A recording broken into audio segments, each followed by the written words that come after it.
श्री आंजनेय मंगलाष्टकम्। गौरी शिव वायुवराय अंजनी केसरी सुताय च अग्रि पंचक जाताय आंजनेयाय मंगलम्। वैशाखे मासि कृष्णायां दशम्यां मंदवासरे पूर्वाभाद्र प्रभूताय आंजनेयाय मंगलम्। पंचाननाय भीमाय कालनेमि हराय च कौंडिन्य गोत्र जाताय आंजनेयाय मंगलम्। सुवर्चला कलत्राय चतुर्भुजधराय च उष्ट्रारूढ़ाय वीराय आंजनेयाय मंगलम्। दिव्य मंगल देहाय पीतांबरधराय च तप्त कांचन वर्णाय आंजनेयाय मंगलम्। करुणारस पूर्णाय फलापूप प्रियाय च माणिक्यहार कंठाय आंजनेयाय मंगलम्। भक्त रक्षणशीलाय जानकी शोकहारिणे सृष्टि कारण भूताय आंजनेयाय मंगलम्। रंभावन विहाराय गंधमादन वासिने सर्वलोकैकनाथाय आंजनेयाय मंगलम्। गौरी शिव वायुवराय अंजनी केसरी सुताय च अग्रि पंचक जाताय आंजनेयाय मंगलम्। वैशाखे मासि कृष्णायां दशम्यां मंदवासरे पूर्वाभाद्र प्रभूताय आंजनेयाय मंगलम्। पंचाननाय भीमाय कालनेमि हराय च कौंडिन्य गोत्र जाताय आंजनेयाय मंगलम्। सुवर्चला कलत्राय चतुर्भुजधराय च उष्ट्रारूढ़ाय वीराय आंजनेयाय मंगलम्। दिव्य मंगल देहाय पीतांबरधराय च तप्त कांचन वर्णाय आंजनेयाय मंगलम्। करुणारस पूर्णाय फलापूप प्रियाय च माणिक्यहार कंठाय आंजनेयाय मंगलम्।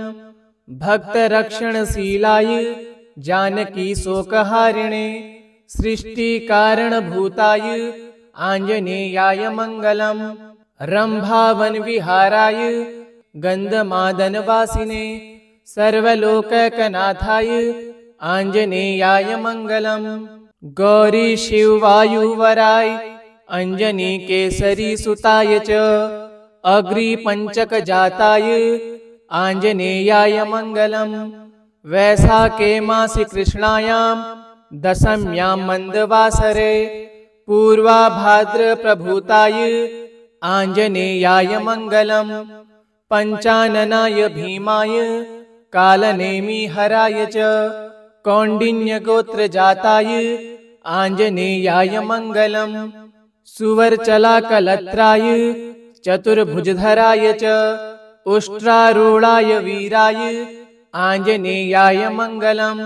दिव्य मंगल देहाय पीतांबरधराय च तप्त कांचन वर्णाय आंजनेयाय मंगलम्।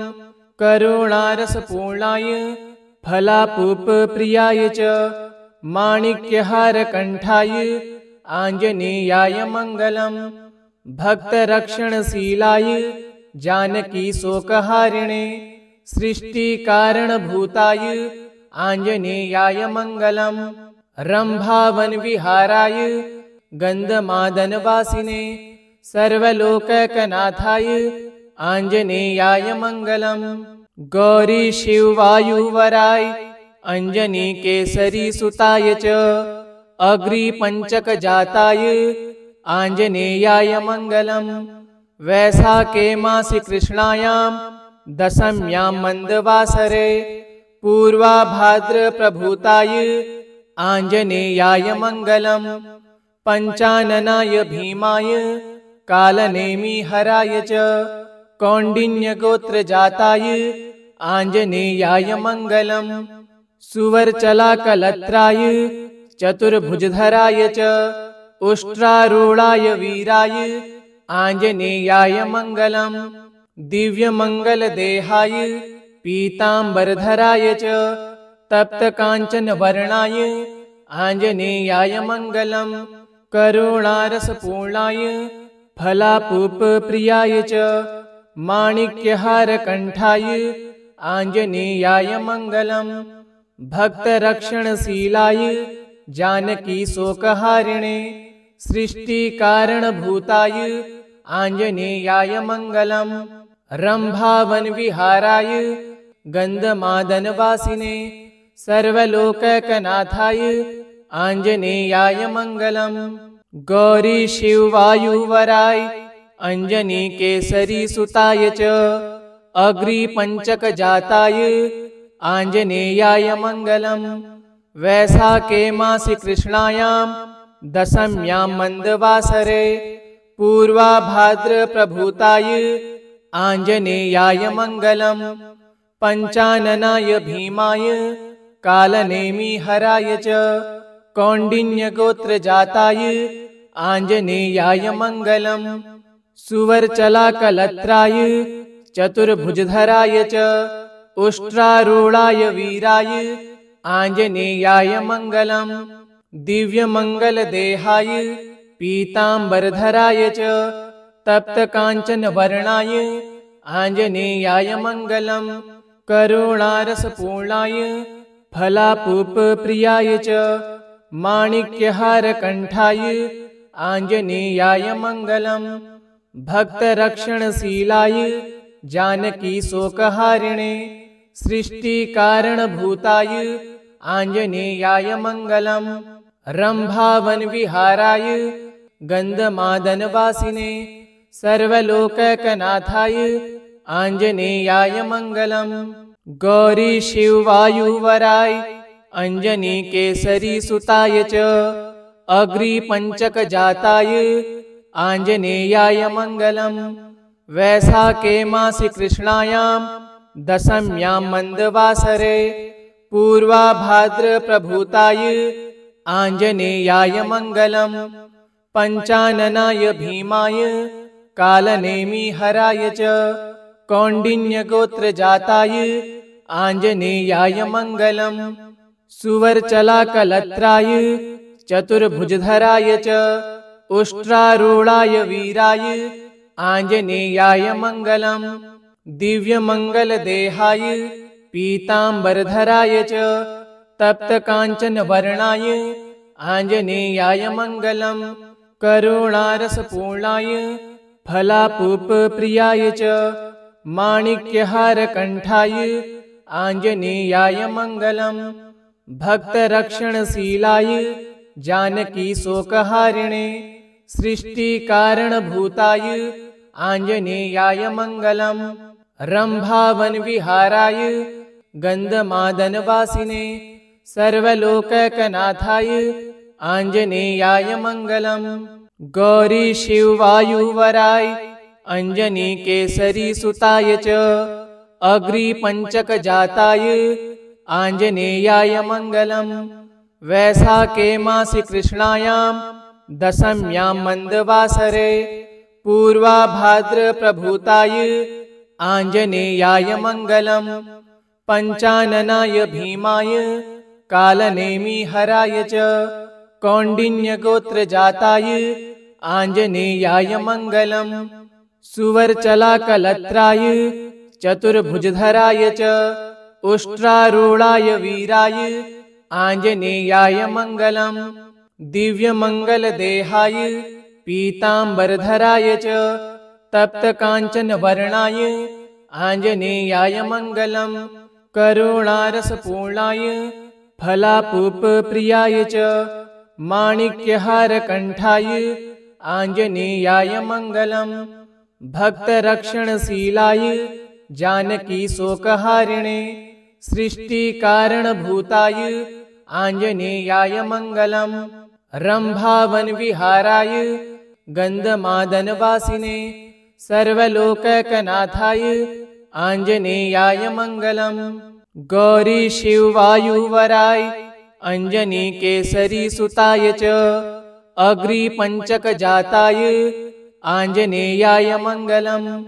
वैशाखे मासि कृष्णायां दशम्यां मन्दवासरे पूर्वाभाद्रप्रभूताय आञ्जनेयाय मङ्गलम् पञ्चाननाय भीमाय कालनेमिहराय च कौण्डिन्यगोत्रजाताय आञ्जनेयाय मङ्गलम् सुवर्चलाकलत्राय चतुर्भुजधराय च उष्ट्रारूढाय वीराय आञ्जनेयाय मङ्गलम् दिव्यमङ्गलदेहाय पीताम्बरधराय च तप्तकाञ्चनवर्णाय आञ्जनेयाय मङ्गलम् करुणारसपूर्णाय फलापूपप्रियाय च माणिक्यहारकण्ठाय आञ्जनेयाय मङ्गलम् भक्तरक्षणशीलाय जानकीशोकहारिणे सृष्टिकारणभूताय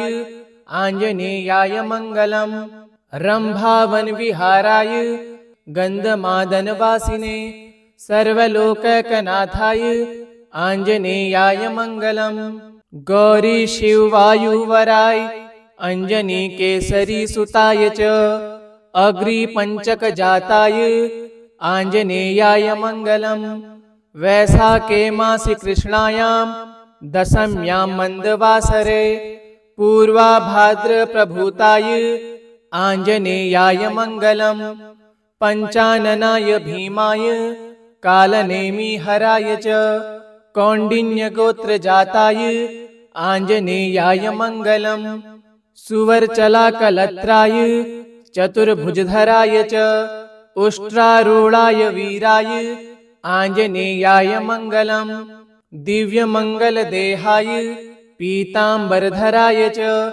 तप्तकाञ्चनवर्णाय आञ्जनेयाय मङ्गलम् करुणारसपूर्णाय फलापूपप्रियाय च माणिक्यहारकण्ठाय आञ्जनेयाय मङ्गलम् भक्तरक्षणशीलाय जानकीशोकहारिणे सृष्टिकारणभूताय आञ्जनेयाय मङ्गलम् रम्भावनविहाराय गन्धमादनवासिने सर्वलोकैकनाथाय आञ्जनेयाय मङ्गलम् गौरीशिववायुवराय अञ्जनीकेसरीसुताय च अग्रिपञ्चकजाताय आञ्जनेयाय मङ्गलम् वैशाखे मासि कृष्णायां दशम्यां मन्दवासरे पूर्वाभाद्रप्रभूताय आञ्जनेयाय मङ्गलम् पञ्चाननाय भीमाय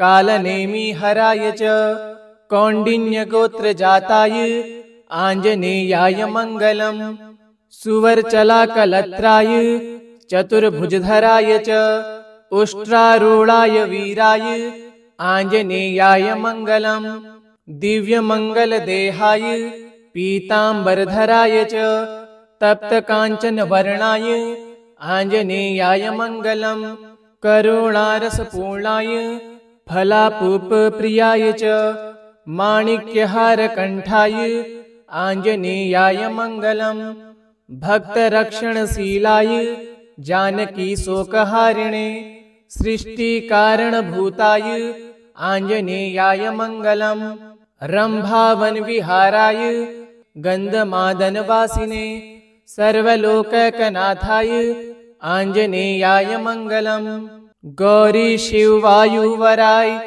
अञ्जनीकेसरीसुताय च अग्रिपञ्चकजाताय आञ्जनेयाय मङ्गलम् वैशाखे मासि कृष्णायां दशम्यां मन्दवासरे पूर्वाभाद्रप्रभूताय आञ्जनेयाय मङ्गलम् पञ्चाननाय भीमाय कालनेमिहराय च कौण्डिन्यगोत्रजाताय आञ्जनेयाय मङ्गलम् सुवर्चलाकलत्राय चतुर्भुजधराय च उष्ट्रारूढाय वीराय आञ्जनेयाय मङ्गलम् दिव्यमङ्गलदेहाय पीताम्बरधराय च तप्तकाञ्चनवर्णाय आञ्जनेयाय मङ्गलम् करुणारसपूर्णाय फलापूपप्रियाय च माणिक्यहारकण्ठाय आञ्जनेयाय मङ्गलम्